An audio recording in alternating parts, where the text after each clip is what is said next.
पण तो पण आता त्याच्या वर गेलाय, डायरेक्ट डोक्यावर बसून का नाही नाचायला लागलाय, आता मिऱ्या वाटायला लागलाय. आता काय तो तुझ्या हाताला लागणार नाही.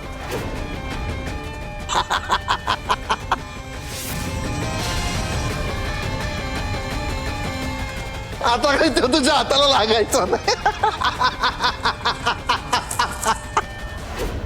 आत्या, मी बघते धैर्यांना.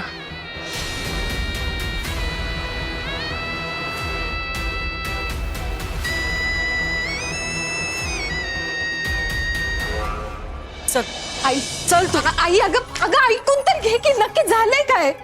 सावे, मला आता काही ऐकायचं नाहीये तुझं. मी आता काय वाटेल ते झालं ना तरी तुला त्या घराचा उमरा ओलांडू देणार नाही म्हणजे नाही. समजलं तुला? उमरा ओलांडून देणार नाही म्हणजे मग काय करणार आहे सा?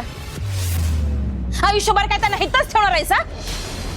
आणि कोण करायचं यांचं? कोण पोसायचं यांना? अहो, यांच्यामुळे तर आपली बदनामी झाल्या.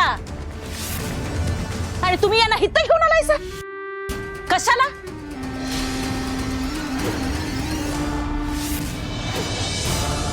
लोकांनी आपल्यावर छितू करायला.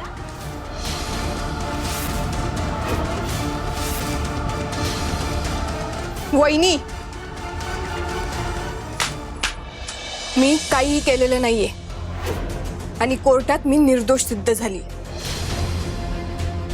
तू माझी तिथं फजिती बघायला आली होती, खरं तसं काही झालं नाही. कारण धैर्य माझ्या बाजूने उभे राहील. जे काय सत्य आहे त्यांनी जगापुढे आणलं. आणि कसं आहे ना वहिनी, जर आपली बाजू सत्याची असेल ना तर तुमचा पाठराखण करणारा येतोच.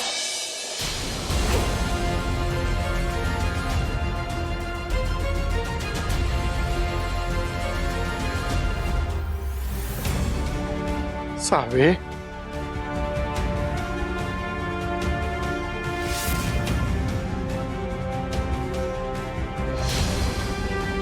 तुमच्यामुळे ह्यांना वेड लागायची वेळ आली. खरं तुमची जीभ काय शांत बसत नाही. भाऊ, बघा बघा तुमची लाडकी नात काय पराक्रम करून आले ते. पोलिसांनी अटक केली होती यांना, केस झाली. मॅडम जेलमध्ये सुद्धा राहून आल्यात. आणि आयुष्यभर झटून तुम्ही ते काय नाव कमवले ना, ते सगळं पाण्यात मिळवलं यांनी.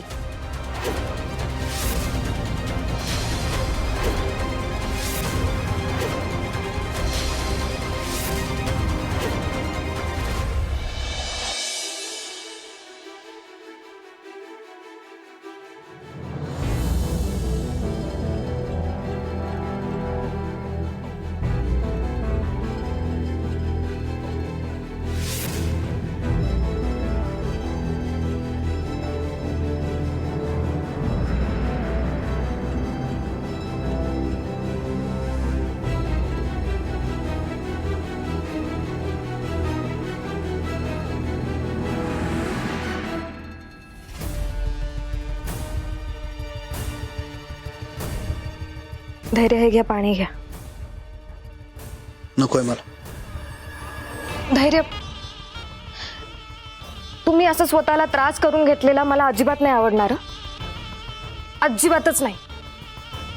कोण कुठली ती मुलगी आणि आणि तिच्यामुळे माझ्या धैर्यांना असं त्रास होणार नाही, हे मला अजिबात चालणार नाही. पण त्या मुलीचं मस्त आहे. तिला तर मज्जा येत असेल ना, कारण तुम्ही तिची इतकी काळजी घेताय हे सगळं बघून. पण तिला तुमची काही बस झालं इरा, उगाच काही बरळत बसू नका. मी बरळते? धैर्य, मी बरळते का?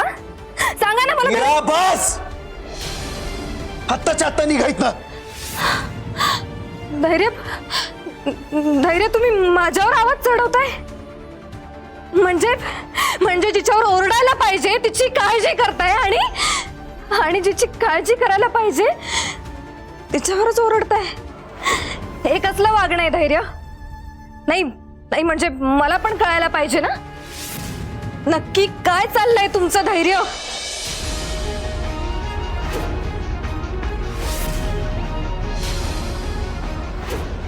काय चाललंय म्हणजे?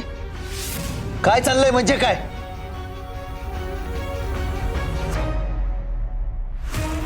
हे बघा इरा, मला ना तुमची फालतूची बडबड ऐकण्यात काही इंटरेस्ट नाही. तुम्ही प्लीज निघा इथनं. मला ना जरा शांतता पाहिजे, प्लीज. इथे इथे माझ्या जीवाची घालमेल होते, माझ्या जीवात जीव राहत नाही आणि तुम्हाला शांतता पाहिजे. नाही जमणार धैर्य. मी काय सावी नाहीये. मला माझ्या सगळ्या प्रश्नांची उत्तरं हवी आहेत तुमच्याकडून, कारण हक्क आहे तो माझा. म्हणून सांगा मला तुम्हाला त्या सावीचा काय इतका पुळका आहे? असं काय त्याच्यात? अहो, एक नंबरची फालतू पोरगी आहे ती. जरा सुद्धा लाज नाहीये तिला, ना कुठले संस्कार, ना कुठले रूप, ना हुशारी, आणि मुळात धैर्य मुजुमदारांनी तिची काळजी करावी याची लायकीच नाहीये तिची. आणि धैर्य, कशावरून तिने त्या अंगदला काही केलं नसेल हो? पैशासाठी हापापली आहे ती. या मुली ना पैशासाठी कुठल्याही थराला जाऊ शकतात धैर्य. अगदी पैशांसाठी ना त्या अंगद बरोबर पळून सुद्धा गेली असती ती.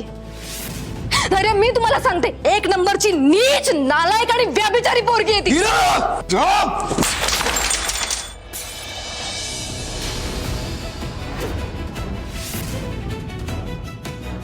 एकदा सांगितल्यावर डोक्यात शिरत नाही का?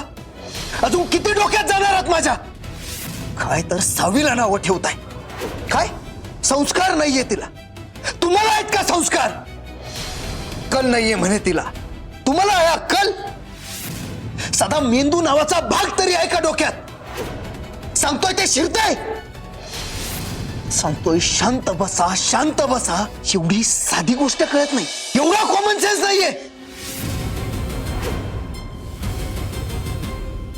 आणि काय ना, दुसऱ्याला सांगायच्या आधी, शिकवायच्या आधी स्वतःची लायकी बघावी माणसानं.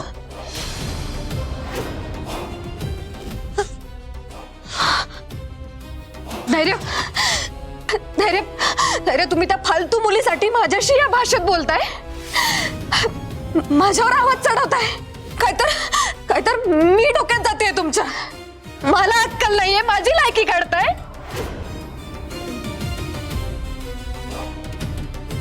हो, मी तर फक्त तुमच्यावर प्रेम केलंय धैर्य.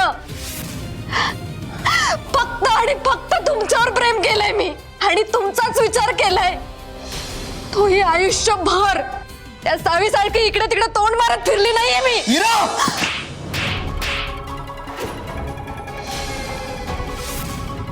एक स्त्री असून दुसऱ्या स्त्रीबद्दल असं बोलायला लाज नाही वाटत का? आणि मुळात सावी का